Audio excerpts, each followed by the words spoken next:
सर्वेभ्यो नमो नमः। कक्षा में उपस्थित सभी सदस्यों का आदर सहित अभिवादन एवं स्वागत भी। सभी सदस्य अपने अपने इष्टों का ध्यान करें। माता गायत्री के मंत्रों का एक बार अंतर मन से उच्चारण कर ले। साथ ही अपने प्रेरणा के स्रोत एवं अपने गुरुजनों को भी अंतर मन से अभिवादन कर ले। हम लोगों के द्वारा प्रतिदिन नियमित रूप से कुंडली फलादेश पर आधारित कक्षा आयोजित की जाती है। आज की कक्षा में जैसा कि आप लोग देख रहे हैं, ऊपर व्हाइट बोर्ड पर लिखा गया है कि किस ग्रह में कैसा फल मिलता है। कल की कक्षा में भी हम लोगों ने ग्रहों की दशाओं पर ही चर्चा किया था।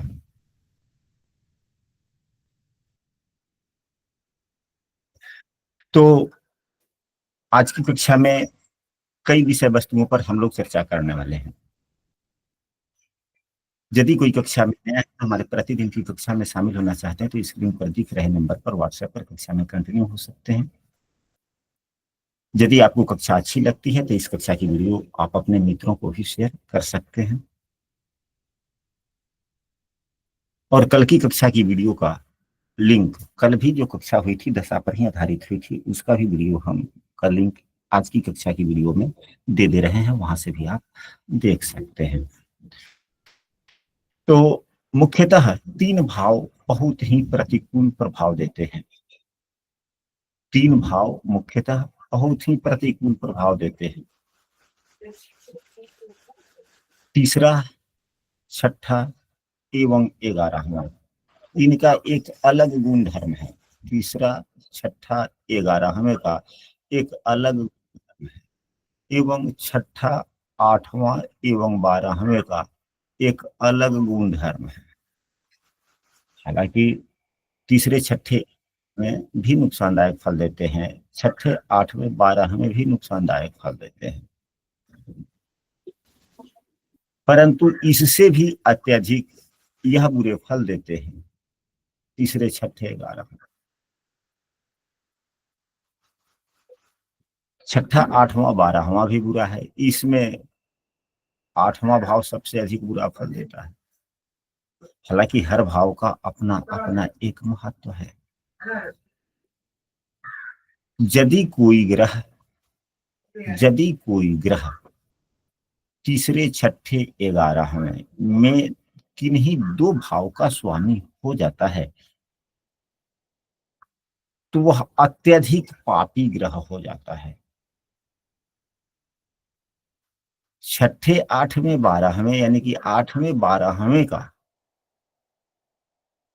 स्वामी होने से, 8वें, 12वें का स्वामी होने से ग्रह पापी नहीं होता, वह अशुभ फल प्रदाता हो जाता है। लेकिन तीसरे, छठे, 11वें के स्वामी हो जाने से ग्रह पापी हो जाता है। तो जहां पाप शब्द आ गया वहां पे किसी भी प्रकार के बुरे कार्य हो सकते हैं। अशुभ फल जो होता है वह हमें प्रकृति के द्वारा भी मिल सकता है, परंतु पाप का फल हमें स्वयं का जो काम करते हैं बुरे, उसके फल वो होते हैं। इसलिए दोनों में अंतर हो जाता है। कारण यह है कि तीसरा भाव संचार का भाव है, हमारी गतिविधियों का है, हम अपना स्किल का है। हम यदि उसका गलत इस्तेमाल करते हैं तो पाप होता है। फल, जब हम गलत काम करेंगे फल तो गलत ही मिलेगा। 11वां भाव हमारी मन की इच्छाओं का है। अगर हमारे मन में बुरे विचार आएंगे तो उसका बुरा फल मिलेगा ही मिलेगा, वो हमारे कर्मों का।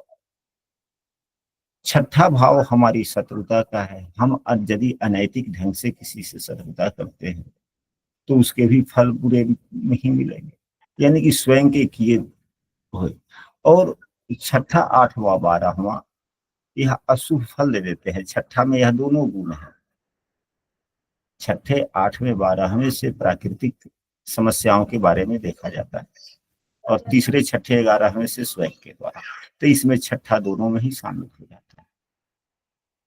तो सबसे पहले जो हमारे द्वारा जो किए गए कार्य हैं उसके फल तो देख लो।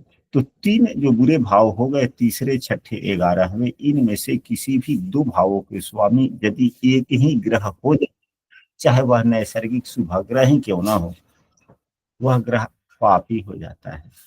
उदाहरण स्वरूप मेष लग्न की ही कुंडली ले लीजिए, मेष लग्न की कुंडली में 3 यहाँ और 6 यहाँ, तो बुध देवती पापी हो गए कि नहीं हो गए? बुध देवती पापी हो गए। तुला लग्न की कुंडली ले लीजिए, यदि तुला लग्न की कुंडली हो, यदि तुला लग्न की कुंडली हो तो 9 नंबर की राशि यहाँ हो जाएगा, 12 नंबर की राशि यहाँ हो जाएगा, देवगुरु बृहस्पति होगा। मिथुन लग्न की बात कर ली जाए, अगर मिथुन लग्न की कुंडली हो, यहाँ 3 तो यहाँ 4, यहाँ 5,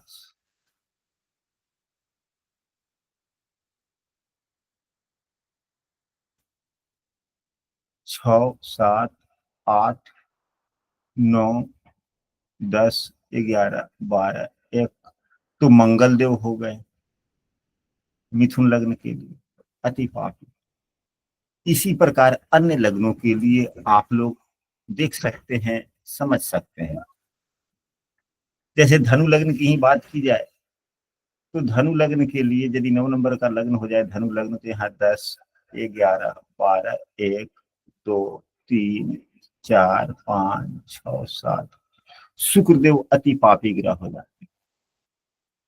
तो अपनी दशाओं में ये बहुत ही बुरे फल दे देते हैं, अशुभ परिणाम देते हैं, और स्वयं के द्वारा किए गए कार्यों से वह स्वयं के द्वारा किए गए कार्यों के कारण जो अशुभ फल मिलते हैं, इन लग्नों में इन ग्रहों की दशाओं में ज्यादा मिलने की संभावनाएं बनती है। सामान्यतः हम समझ सकते हैं हम सभी की इन ग्रहों में जैसे कोई भी दशा, किसी भी ग्रह की गुरु जी, दशा, अगर जो अलग अलग राशि हो तो अलग अलग राशि मतलब तीसरे छठे ग्रह में अलग अलग हाँ तब नहीं होगा, एक ही। मतलब कि तीसरा छठा 11वां, इन तीनों भावों में से किसी भी 2 भाव का स्वामी यदि एक ही ग्रह हो जाए तो वह निश्चित रूप से अशुभ परिणाम देने वाले हो जाते हैं। परंतु अब इसमें एक सावधानियां भी हैं, सीधे देखकर हम लोग नहीं कह सकते कुछ। अगर मान लिया जाए मंगल ही यहाँ पर 8 नंबर की राशि हो जाए, 1 नंबर की राशि यहाँ हो जाए, 5 यहाँ है, मतलब 1, 2, 3, 4, 5, 6, 7, 8, 9, 10, 11, 12। अब यहाँ पर देखा जाए इस कुंडली के सबसे अच्छे शुभाग्रह कौन हो गए? बुध के। बुध देव हो गए सबसे अच्छे। गुरुदेव हो गए। हाँ, क्या? गुरुदेव भी हो गए गुरु जी। हाँ, गुरुदेव भी हो गए शुभाग्रह इस कुंडली। एक बातें हम लोग सही ढंग से नहीं समझते हैं, उसको समझना चाहिए। जब तक जो होता है ना, मैथ का विद्यार्थी जो मैथ पढ़ता है या साइंस का विद्यार्थी पढ़ता है तो ज्यादातर एक शब्द का इस्तेमाल करता है। जब थोड़ा हायर एजुकेशन में चला जाता है, इंटरमीडिएट में हो, ग्रेजुएशन में हो, इंजीनियरिंग की तैयारी कर रहा हो, मेडिकल की तैयारी कर रहा हो, यूपीएससी का तैयारी कर रहा हो, किसी बड़का बड़का परीक्षा की तैयारी कर रहा हो, तो ऐसे बच्चे एक शब्द का बड़ा इस्तेमाल करते हैं, कॉन्सेप्ट। कि कॉन्सेप्ट क्लियर नहीं हुआ, कॉन्सेप्ट शब्द इस्तेमाल करते हैं कि नहीं करते हैं? करते हैं गुरु जी। कॉन्सेप्ट शब्द का इस्तेमाल करते हैं। तो वह कॉन्सेप्ट शब्द है क्या, उसको हिंदी में क्या बोलते हैं? हिंदी में बोलते हैं उसे कि सही ढंग से समझ लेना। तो जैसे कि यहाँ पर केंद्राधिपत्य दोष लगा, क्यों लग जाता है? तो शुभग्रह जब केंद्र भाव के स्वामी हो जाते हैं ना, तो हमारे बाबा का कहना है, गुरुजनों का कहना है कि जब किसी भी शुभग्रह का केंद्र भाव में राशि पड़ जाता है तो उन्हें एक दायित्व हो जाता है। वह क्या दायित्व हो जाता है? कि कुंडली में बने हुए हो रहे ग्रह योग जो अशुभ फल देने वाले होते हैं उसका समापन करना, उसे कम करना। तो उसको जब समाप्त करते हैं तो उसमें उनकी शक्तियां छीन होती है, जिसके कारण वह सुफल नहीं देते। एक यह भी तथ्य हो सकता है। दूसरा तथ्य यह है कि ये सभी राजभाव है, केंद्र भाव को राजभाव कहते हैं। तो जब कोई भी व्यक्ति राजा जब अपने सिंहासन पे रहता है तो थोड़ा सा क्या हो जाता है, चौकन्ना कम हो जाता है, यानी कि थोड़ा सा एक आराम का हो जाता है कि चलो भाई जाने पे हटा, एक नजरअंदाज करने की भावना भी होती है, कुछ भी हो सकता है। इस प्रकार से हम लोग समझ सकते हैं। वैसे बुध एवं देव गुरु बृहस्पति इस कुंडली के शुभाग्रह हो गए। मंगल कुंडली में कहीं भी बैठा हो, ग्रहों का एक बेसिक नियम है कि जो ग्रह खराब स्थिति में होते हैं वही ग्रह ज्यादा बुरे फल देते हैं। अगर सही स्थिति में होते हैं, अपने स्वराशि, अपने उच्च राशि, अपने मित्र राशि में होते हैं, वे उतने बुरे फल नहीं देते। यदि अशुभ भाव का स्वामी और खराब हो जाए, नीच का हो जाए, शत्रु का हो जाए, अस्त हो जाए, ग्रहण योग में चला जाए तो अत्यधिक बुरे फल देता है। लेकिन अब इसी उदाहरण कुंडली में मंगल देव की दशाओं में बुरे फल मिलने की संभावनाएं बढ़ गई। अगर यही मंगल देव कुंडली में कहीं भी हो, अब 8वें भाव में ही क्यों ना बैठ जाए, 8वें भाव में उच्च के हो गए, तीसरे भाव में ही क्यों ना बैठ जाए, मित्र राशि में बैठ गए, कम से कम स्थिति अच्छी हो गई। और या मंगल के देवगुरु बृहस्पति भी मित्र है, मंगल के देवगुरु बृहस्पति भी मित्र है, देवगुरु बृहस्पति की ही राशि में बैठ गए यहाँ, अच्छा हो। और कुंडली के शुभग्रह के द्वारा देखे जाते हो, फिर यह अशुभ फल ना के बराबर देंगे। यानी कि शुभग्रह से युक्त दृष्ट होने पर, अच्छी स्थिति पर में ग्रह के होने पर अशुभ फल कम मिलता है। स्थिति स्पष्ट हो गई, आगे बढ़ा जाए। जी गुरु जी। अब इसके बाद में हम लोग आगे चलते हैं। कोई भी ग्रह जिसकी दशा अंतरदशा चल रही होती है, कोई भी ग्रह हो, अपने स्थिति के अनुसार, अब मान लिया जाए किसी भी लग्न की कुंडली हो, अगर यहीं पे 5 नंबर की राशि है,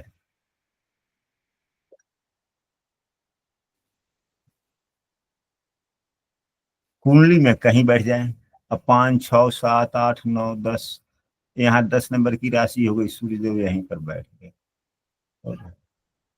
तो सूर्यदेव कारक किस किस भाव के हैं? मुख्य रूप से 10वें भाव के भी कारक हैं, लग्न के भी कारक हैं, 9वें भाव के भी कारक हैं। बात आंखों की हो तो दूसरे भाव के भी कारक है, लेकिन मुख्यतः इन 3 भावों के कारक है। तो जो ग्रह, जिस ग्रह की दशा चल रही हो, मान लिया कि सूर्य की दशा चल रही हो, तो वह किस किस भाव का परिणाम देंगे? तो बैठे हुए भाव का भी परिणाम देंगे, जिस भाव में बैठे हुए हैं उस भाव का भी कुछ फल देंगे। साथ ही जिस भाव के कारक होते हैं उस भाव का भी फल देते हैं, और अपने मूल त्रिकोण राशि का भी फल देते हैं, अपने उच्च राशि का भी फल देते हैं।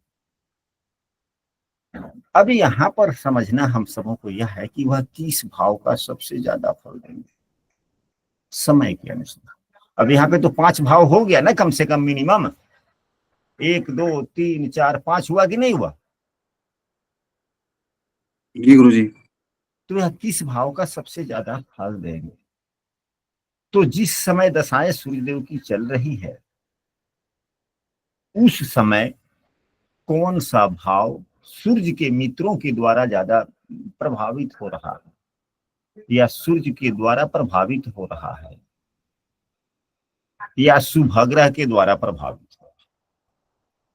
अगर मान लिया जाए कि देव गुरु बृहस्पति, अगर यहीं पे सूर्यदेव हैं 5, 1, 2, 3, 4, 5, 6, 7, 8, 9, 10, 11, 12, अभी तो देव गुरु बृहस्पति यहाँ पर है, तो इनकी दृष्टि यहाँ पर आ रही है, इनकी दृष्टि यहाँ आ रही है और इनकी दृष्टि यहाँ पर आ रही है, दशम भाव। तो यह फल कहाँ का सबसे अधिक दे देंगे?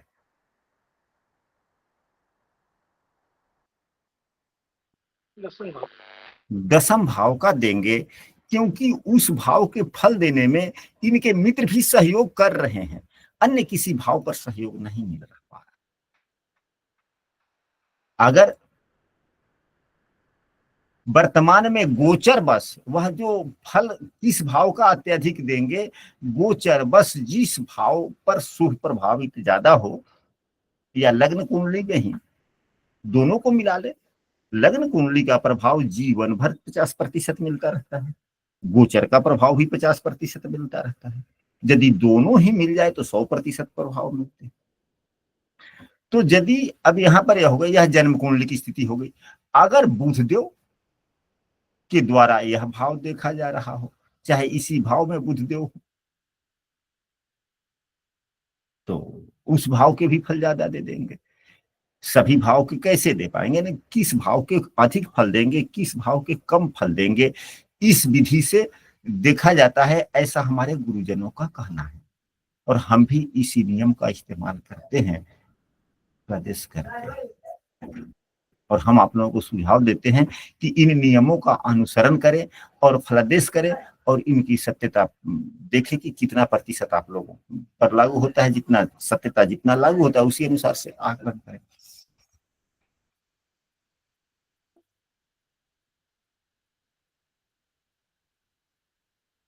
अब इसके बाद में कुछ अन्य विषय, अष्टम भाव का स्वामी, अन्य सूत्र, अष्टम भाव का स्वामी सदैव ही अशुभ फल देता है, चाहे वह शुभ दृष्टि भी होता है तो उतना शुभ फल नहीं दे पाता। हाँ, अशुभता कुछ कम हो जाती है लेकिन शुभ फल नहीं देता। अष्टम भाव के स्वामी की यदि दशा होती है तो यह अशुभ ही होता है। अब वह थोड़ा सा प्रश्न पर भी निर्भर करता है कि प्रश्न किस बात का है। किसी भी लग्न की कुंडली हो, मान लिया कि सिंह लग्न की ही कुंडली है, 5, 6, 7, 8, 9, 10, 11, 12 सिंह लग्न की कुंडली है, देवगुरु बृहस्पति की दशा अंतरदशा, तो यह सदैव ही नुकसानदायक है। परंतु यह भी देखना है कि इसमें किस ग्रह की राशि है। ऐसे ग्रह जिनकी दो राशियां हैं, तो क्या उनकी मूल त्रिकोण राशि तो नहीं है। यहाँ पर देवगुरु बृहस्पति की राशि पड़ गई, यहाँ पर 9 नंबर की राशि यहाँ पर है पंचम भाव में, तो क्या यह ज्यादा अशुभ फल देंगे? तो नहीं देंगे,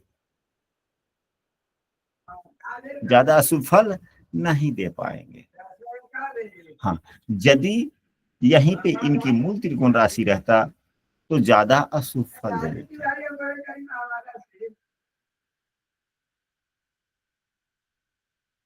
इसका ध्यान हम सबों को रखना चाहिए।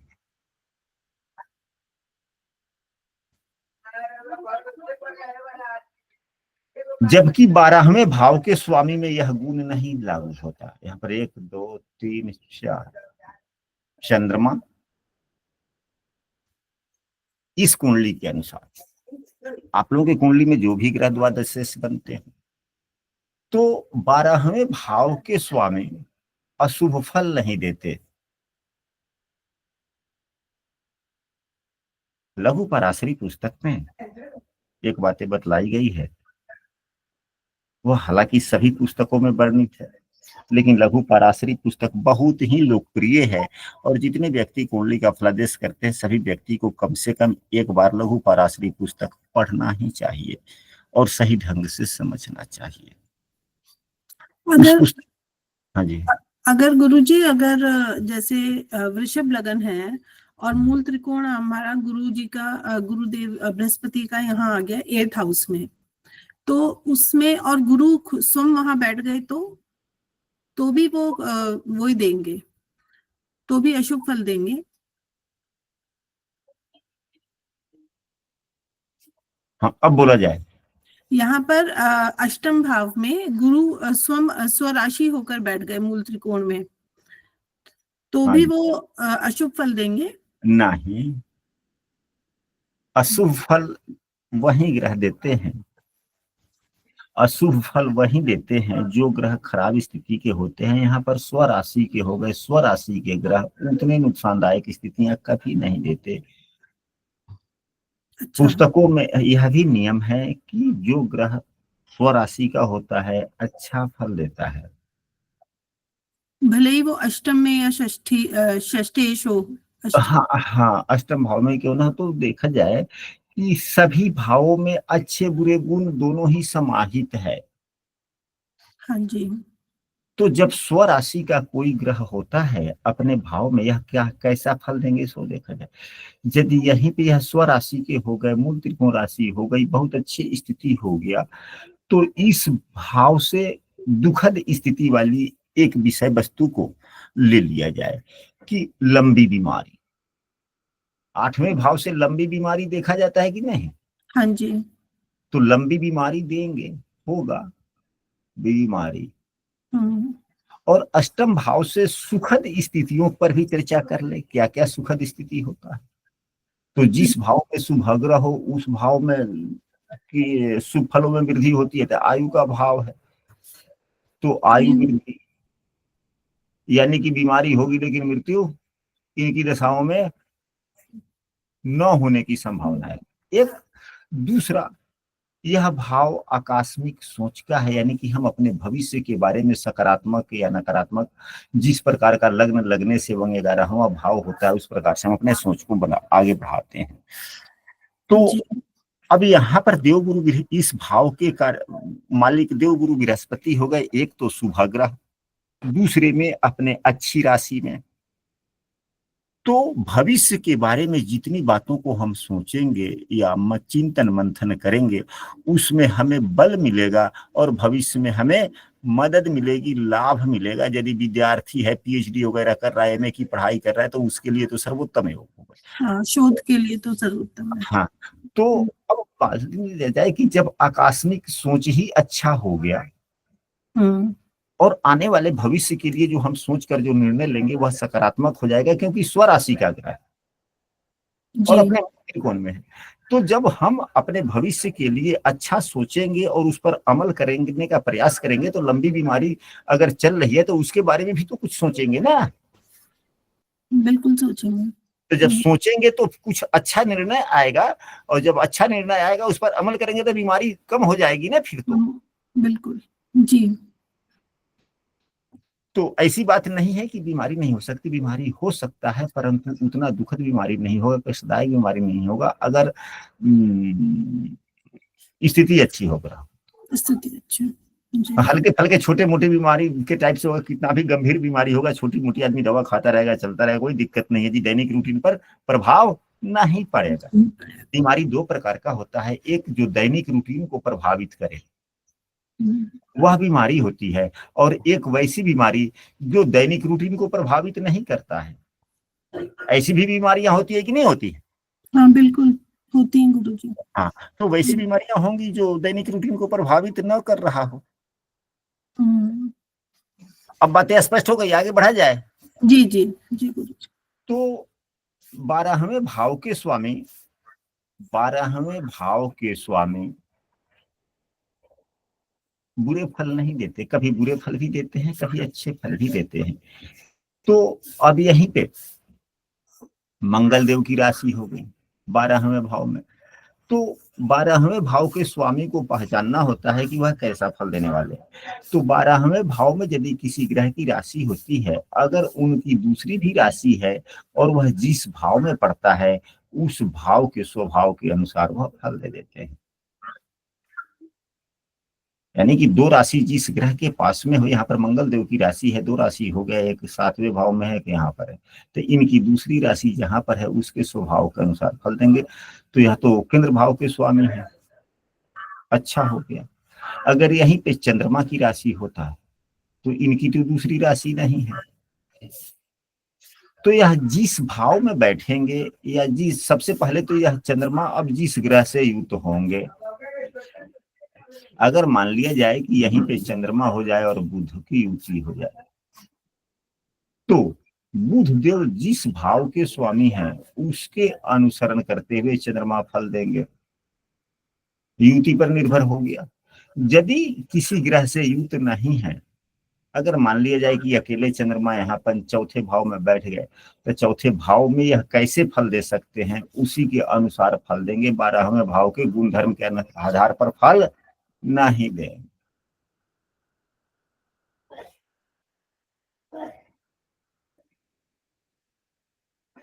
अष्टमेश यदि अशुभ हो, यानी कि अष्टमेश यदि अशुभ का मतलब क्या होता है, कमजोर हो जाना, पीड़ित हो जाना, खराब फल देने वाली स्थिति में हो जाना, अंशात्मक मान के आधार पर अंश दोष में आ जाना। अंश दोष, हमारे बाबा का कहना है कि 28 अंशों से लेकर के 2 अंश तक, 28 के बाद और 2 से पहले अंश दोष में कहा जाता है, यानी कि वह एकदम मृत या बाल हो गया। इस दोष में ना हो, ग्रहण दोष में ना हो, नीच दोष में ना हो, या अन्य भी प्रकार से ना हो, तो ठीक है। अब यही अष्टमेश इस प्रकार से बुरे प्रभाव में ना हो, खराब स्थिति में ना हो, पीड़ित ना हो, तब तो उतने बुरे फल नहीं देते।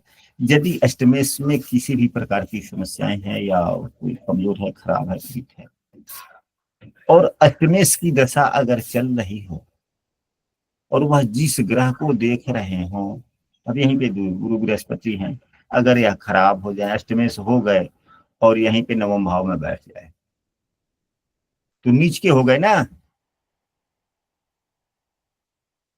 खराब हो गए। अब यहाँ पे कोई भी ग्रह बैठ जाए, 4 नंबर की राशि में चंद्रमा स्व राशि का हो गया, तो अष्टमेश के द्वारा चंद्रमा देखा जा रहा है। तो देवगुरु की दशाओं में, यानी कि अष्टमेश की दशाओं में चंद्रमा भी बुरे फल दे सकते हैं। नहीं, चंद्रमा तो बुरे फल नहीं देंगे, चंद्रमा जिस भाव से संबंध बना रहा है उस भाव के फलों को भी खराब।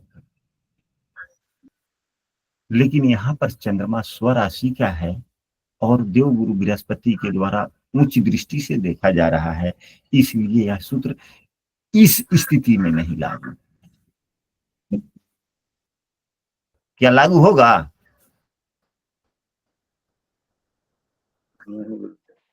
नहीं हुआ। अगर यही देवगुरु बृहस्पति अगर यहाँ पे हो जाते 10वें भाव में, और देवगुरु बृहस्पति की दशा चल रही है, चंद्रमा तुला राशि का हो जाता, तो क्या होता? अष्टमेश की दशा चल रही है, अष्टमेश के द्वारा चंद्रमा देखा जा रहा है, चंद्रमा भी नीचाभिलाषी है जो 12वें भाव का स्वामी है। देवगुरु बृहस्पति लंबी बीमारी के भी कारक बने पड़े हैं, यहाँ पर लंबी बीमारी देने वाले प्रदाता भी हैं। ये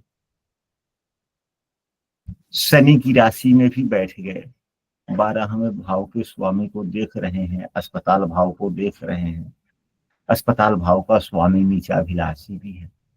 तो क्या स्थितियां हो सकती है? यदि पूर्व से कोई बीमारी है तो वह बीमारी बढ़ भी सकती है और लंबी भी चल सकती है, हो सकता है कि अस्पताल में भी जाना पड़ सकता है। तो ग्रह अपने स्थिति के अनुसार अपने अपने फल देते हैं। अब इसके बाद में और चलते हैं कि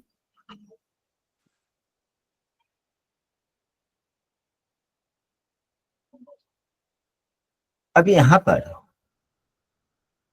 कुछ बाधक ग्रहों पर चर्चा कर लेनी चाहिए। एक सूत्र ऐसा भी जो बाधक ग्रहों से संबंध रखता है।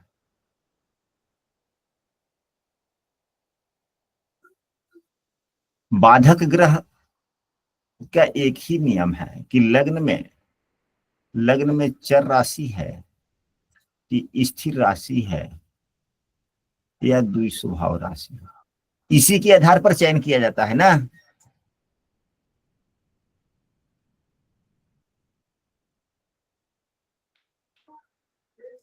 बाधक ग्रह किसे कहते हैं, बाधक ग्रह को कैसे पहचानते हैं हम लोग, आप सब लोग को ज्ञात है? कुछ आप लोग भी बोले ताकि हमको भी कुछ स्मरण में नहीं आ रहा है गुरु जी।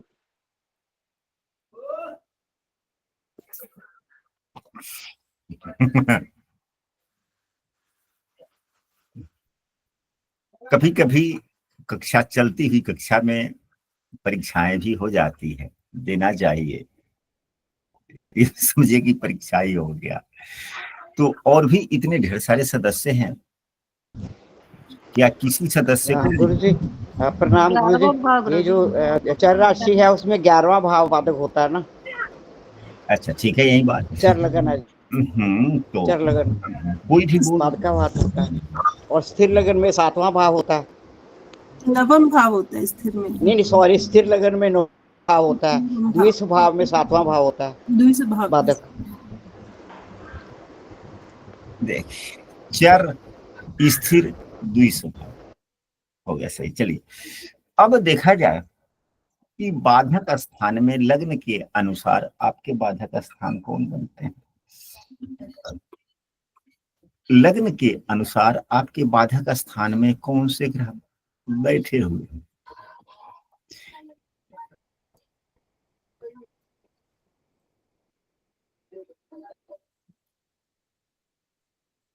अब चर लग्न हो जाए, यानी कि 1, 4, 7 या 10 लग्न हो जाए, तो इसका बाधक स्थान 11वां हो। तो 11वें भाव में बैठे हुए अगर कोई ग्रह बैठा हुआ है और उनकी दशा चल रही हो, बाधकेश बुरे फल देंगे कि नहीं देंगे अपनी दशाओं में, यह अलग बात है। अगर बाधकेश बुरे फल देते तो चर लग्न वालों का आय कभी जीवन में किसी का अच्छा होता ही नहीं। क्या होता? नहीं होता। तो चर लग्न वाले के भी बहुत से व्यक्ति ऐसे हैं जिनके आय की स्थिति अच्छी होती है, स्थिर आय है, एक निश्चित आय है जिससे उनका परिवार चलता है। तो इससे स्पष्ट होता है कि जो बाधक भाव है उसका स्वामी या बाधक भाव, उनके लिए वह बाधक का काम उतना नहीं कर रहा। तो यह एक अलग विषय वस्तु है, हम लोग कभी आने वाले कक्षा में इस पर भी चर्चा कर लेंगे। लेकिन चर राशि वालों के लिए, चर लग्न वालों के लिए 11वां भाव बाधक हो गया। इस भाव में जो ग्रह बैठा हुआ है उनकी दशाओं में थोड़ा समस्या होता है। वह क्या? हाँ। गुरु जी सिर्फ भाव बाधक होता है या वहां का भावेश अगर कहीं और बैठा है वो भी बाधक होगा? हाँ, तो भाव भी बाधक है और बाधक भाव का स्वामी बाधकेश नहीं हो गया। अच्छा। जैसे दूसरे भाव का स्वामी द्वितीयेश, दशम भाव का स्वामी दशमेश, भाग्य भाव का स्वामी भाग्येश, उसी प्रकार बाधक भाव का स्वामी बाधकेश, मारक भाव का स्वामी मारकेश। अच्छा। तो बाधकेश कब बुरे फल प्रदाता हो जाते हैं, कब अच्छे फल प्रदाता हो जाते हैं, अलग विषय वस्तु। तो यदि चर लग्न वाले कुंडली में यदि 11वें भाव में यदि कोई ग्रह बैठता है, यानी कि बाधक, नियम यह हुआ कि कुंडली के बाधक स्थान में यदि कोई ग्रह बैठा हुआ है तो उनकी दशाओं में मानसिक तनाव, थोड़ा चिंता वाली काम धंधा थोड़ा ज्यादा हो जाता है। मानसिक चिंता बढ़ जाती है। एवं यदि कुंडली में लग्नेश कमजोर हो, यदि कुंडली में यदि लग्नेश कमजोर हो और छठा भाव भी खराब हो,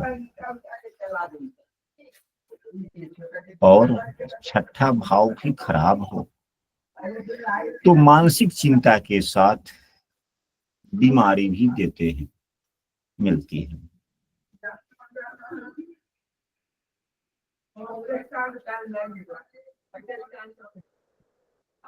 परंतु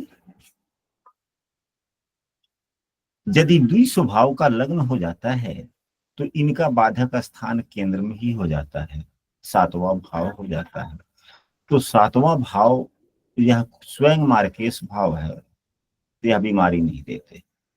सातवें भाव में बैठे हुए ग्रह यदि द्विस्वभाव का लग्न है, सातवें भाव में बैठे हुए ग्रह की दशा अंतर्दशा चलती है तो यह बीमारी उतनी नहीं देती, बाधक स्थान में बैठे हुए ग्रह, यह नियम है। लेकिन दूसरा नियम यह भी है कि मारक भाव में बैठे हुए ग्रह की दशा अंतर्दशा में बीमारी होती है, यह भी नियम है। तो यदि पीड़ित हैं तो समस्याएं देंगे, यदि शुभग्रह से शुभ युक्त दृष्ट है तो उतनी समस्याएं नहीं देंगे। मार्केश या मारक भाव में बैठे हुए ग्रहों की दशाओं में मृत्यु तक होती है, ऐसा पुस्तकों में भी वर्णित है, देखने में भी आता है।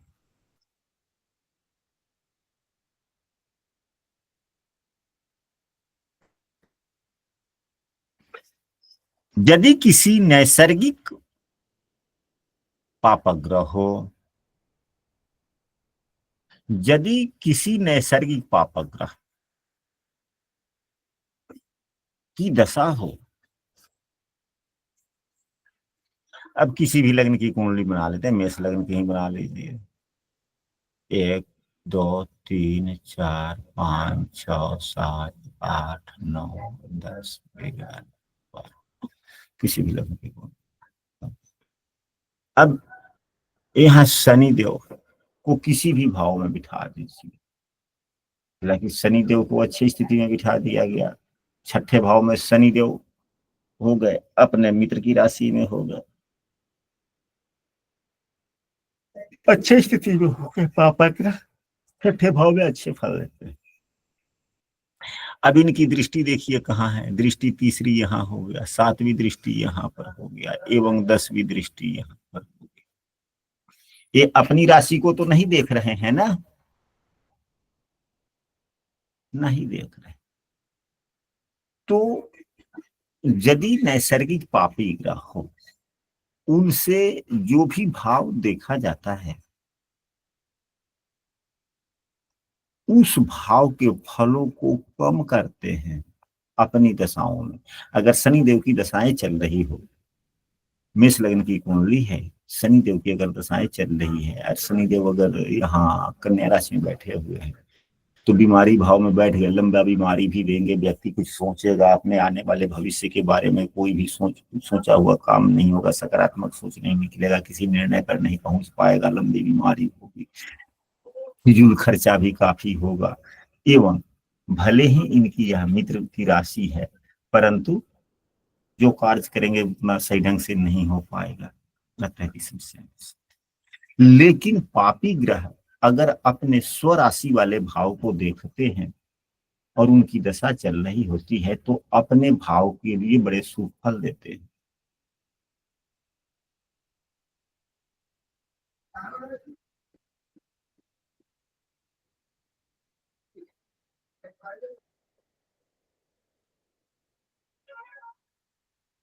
राहु एवं केतु के लिए भी कुछ चर्चा होनी चाहिए। राहु एवं केतु देव जिस भाव में बैठते हैं, राहु एवं केतु देव जिस भाव में बैठते हैं या जिन ग्रहों से युति बनाते हैं उसका प्रभाव, उसी प्रकार का प्रभाव वो ज्यादा देते हैं, क्योंकि राहु में वास्तविकता नहीं है, ये छाया ग्रह है, छाया अनुसरण करता है, छाया आगे नहीं बढ़ता। छाया कभी आगे बढ़ता है? बढ़ता ही नहीं है। अगर आपकी ही परछाई है, हमारा ही परिछाई है, तो परछाई तो निश्चित है, एक जगह स्थिर है। जब हम आगे बढ़ते हैं तो छाया हमारे साथ चल देता है, एक निश्चित आकार। ठीक उसी प्रकार राहु एवं केतु अपनी दशाओं में जिस भाव में होते हैं उसके अनुसार, जिस ग्रह के साथ होते हैं उसके अनुसार युति का प्रभाव ज्यादा देते हैं। यदि किसी ग्रह से युत नहीं होते हैं, यदि राहु और केतु किसी ग्रह से युत नहीं होते हैं तो वे जिस राशि में बैठे हुए होते हैं उसके स्वामी के गुण धर्म के अनुसार ज्यादा फल देते हैं। अब यहीं पे अगर यहाँ पर 4 नंबर की राशि हो जाए 12वें भाव में, राहु देव यहाँ पर बैठ जाए, यहाँ 4 हो गया, 5 6 7 8 9 10 11 12 1 2 3 4 यहाँ, और राहु देव अकेले हों, केतु देव भी यहाँ पर अकेले हों, और चंद्रमा यहाँ पर हो जाए तीसरे भाव में बुध के साथ में हो जाए, तो राहु देव कैसा फल देंगे? चंद्रमा चंद्रमा और बुध का, चंद्रमा का भी ले लेंगे, बुध का भी ले लेंगे गुरु जी। यही समझिए, तो राहु देव चंद्रमा का फल देंगे, चंद्रमा के गुणधर्मों के आधार पर देंगे, और चंद्रमा का भी यहाँ पर कोई अपना गुणधर्म है ही नहीं। यहाँ चंद्रमा बुध के अनुसार चल रहा है, क्योंकि चंद्रमा की युति बुध से है, और बुध देव क्या है? वाणी भाव के स्वामी है, दूसरे भाव के स्वामी है, मूल त्रिकोण राशि उनकी वहां पड़ी है। तो बुध देव इस कुंडली में क्या हो गए? तटस्थ ग्रह हो गए। तो बुध देव जब तटस्थ हो गए तो तटस्थ ग्रह बुरे फल नहीं देते, उनको जिस प्रकार का काम मिलता है उसी में चल देते। तटस्थ को वही कहा जाएगा ना, कि चाहे जो भी काम हो, करने वाले हम नहीं हैं, करने वाले कोई दूसरे हैं, लेकिन हम उनके साथ में, जो व्यक्ति जैसा काम कर रहा है उसी के साथ हो लिए, उसी को सपोर्ट करके काम को आगे बढ़ा दिए, हम अपना दिमाग कुछ नहीं गया। तो राहु देव ठीक उसी प्रकार है, तो बुध देव का यह काम हो गया, तो चंद्रमा का भी वही गुण हो गया, और जो चंद्रमा का गुण है वही राहु का भी हो गया। तो राहु कैसा फल देंगे? तटस्थता वाली दे देंगे, नुकसानदायक स्थितियां उतने नहीं देंगे। यानी कि व्यक्ति जिस प्रकार का काम करेगा उसी में, अगर राहु देव की दशा चल रही है तो वह उसी प्रकार से आगे बढ़ता चला जाएगा। राहु देव जिस राशि में होंगे उस राशि के अनुसार फल देंगे, या जिस ग्रह से युत होंगे तो उस ग्रह के साथ। पहले तो युति देखनी है, फिर यदि युति नहीं है तो राशिस को देखना है कि राशिस के गुण धर्म के आधार पर। तो इस राशिस चंद्रमा का गुण क्या है? तो चंद्रमा तो अपने यहाँ पर 12वें भाव में है, तो इनका अपना कोई एक नहीं है, ये जिस ग्रह के साथ में युत होंगे उस ग्रह के साथ में फल दे देंगे, या जिस भाव में बैठे रहेंगे। तो यहाँ पर तो ग्रह से युत है बुध के साथ, तो बुध क्या है? तो बुध दूसरे भाव का स्वामी है, मूल त्रिकोण राशि इनकी यहाँ पर है, मूल त्रिकोण राशि का विचार ज्यादा किया जाता है। तो मूल त्रिकोण राशि दूसरे भाव में, दूसरे भाव के ग्रह तटस्थ हो गए। तटस्थ का मतलब कि जो व्यक्ति जैसा कर रहा है उसमें सपोर्ट कर दो जी। तो चंद्रमा का गुण हो गया सपोर्टिंग गुण, तो फिर राहु का भी गुण क्या होगा? सपोर्टिंग गुण होगा या क्या होगा? सपोर्टिंग होगा गुरु जी, सपोर्टिंग हो गया। तो हाँ, अभी तो हमने बहुत कुछ सोचा था दशा के बारे में चर्चा करना, लेकिन समय के अभाव के कारण जितना हमने सोचा वह नहीं हो पाया। फिर अगली कक्षा में कभी होता रहेगा, चर्चाएं तो प्रतिदिन होती ही रहती है। तो आशा करते हैं कि आज की विषय वस्तु आप लोगों को अच्छा लगा होगा। और गुरुजी एक सवाल है, आप प्रश्न पूछिएगा। यदि कक्षा अच्छी लगी हो तो आप लोग आज की कक्षा की वीडियो को शेयर अपने मित्रों के पास में जरूर कीजिएगा। जी बिल्कुल।